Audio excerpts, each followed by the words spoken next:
Թվում է, թե ինչքան շատ են ռեստորանները Երևանում, բայց նկատել եք, որ շատ քիչ են այն վայրերը, որտեղ կարելի է եւ նախաճաշել, եւ ցերեկը ունենալ բիզնես հանդիպում, ընկերների հետ ժամանակ անցկացնել, այդպիսի անուն եմ ձեզ բերել։ Պավլե շատ համով ռեստորան հայկական շեշտադրումներով։ Երեխեք գնացինք։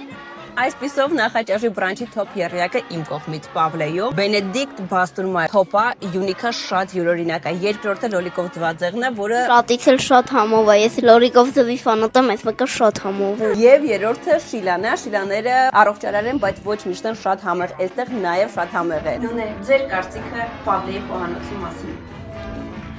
Շատ լավ է։ Դուք էլի կգաք։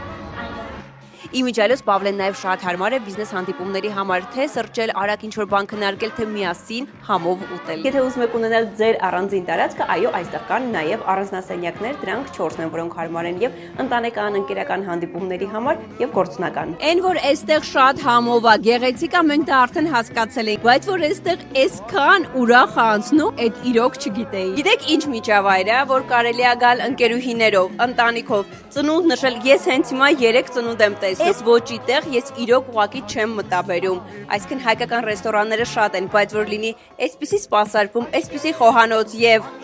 այսքան բար,